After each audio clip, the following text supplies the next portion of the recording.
Bismillahirrahmanirrahim. Assalamualaikum warahmatullahi wabarakatuh. Alhamdulillahirabbil alamin. Alhamdulillahilladzi hadana li hadza wa ma kunna linahtadiya laula an hadanallah.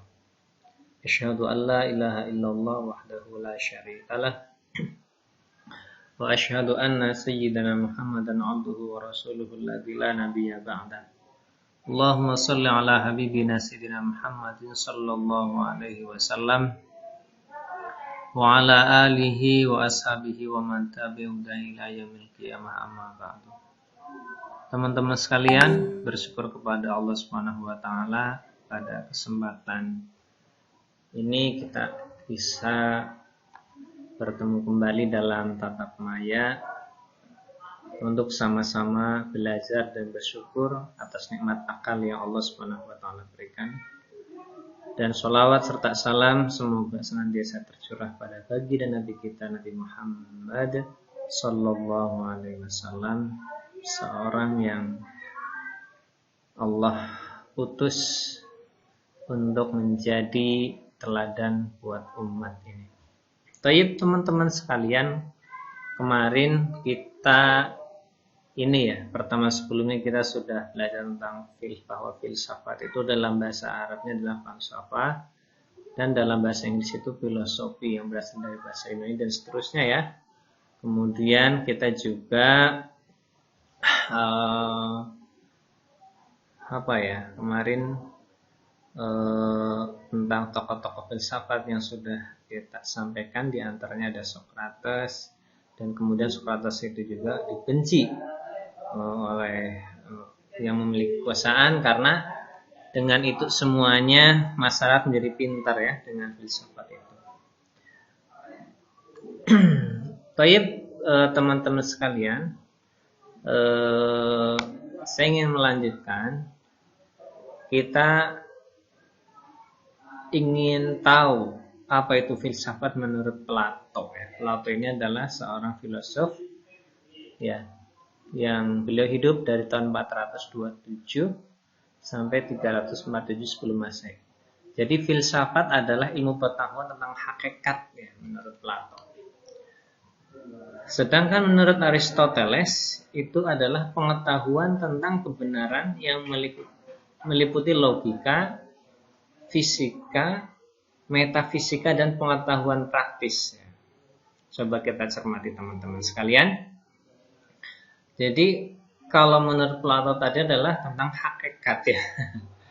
Menurut Aristoteles adalah pengetahuan tentang kebenaran meliputi logika, meliputi fisika, metafisika. Fisika itu kebalikannya metafisika, yang enggak nampak, dan pengetahuan praktis. Oke, teman-teman sekalian, lanjutnya kita ingin belajar tentang ciri-ciri filsafat.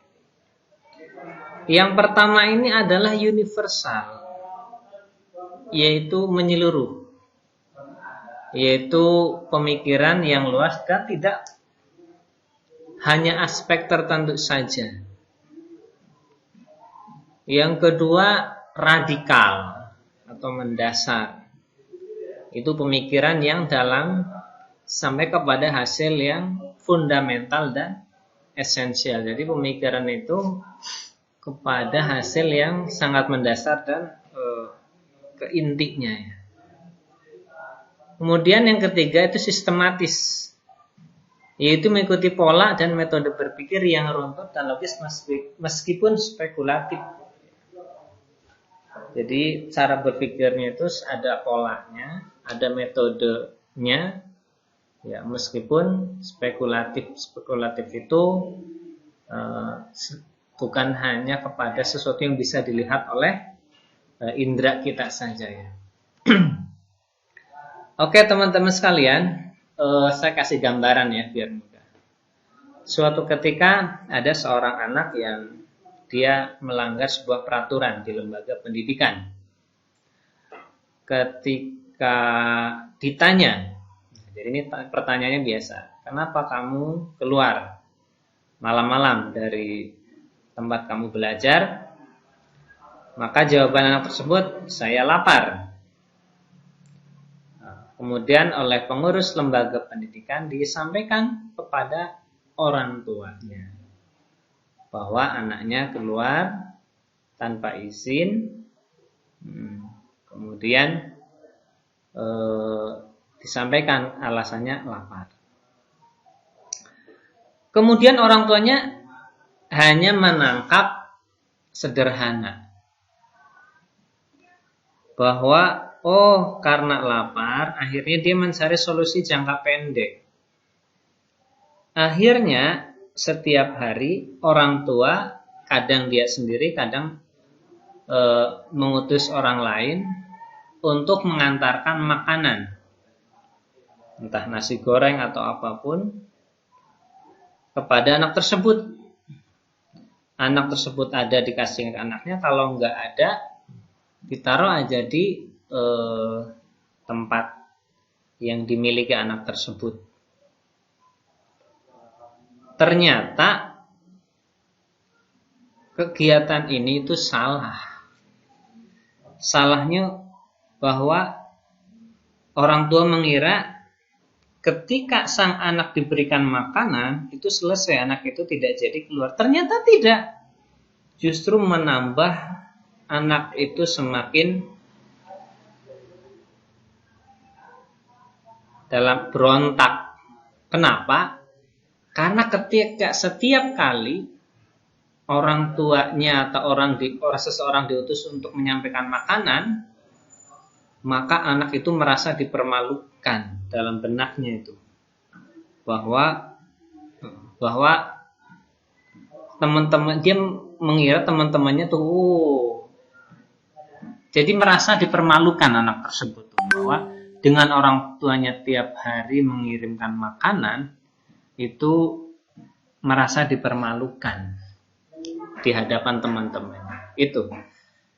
Sehingga bisa jadi kita menganggap sesuatu itu yang kita lakukan itu benar, tetapi itu ternyata tidak, gitu ya teman-teman sekalian. Karena yang kita lakukan itu tidak menyentuh kepada sesuatu yang fundamental dan esensial. Wallahu a'lam.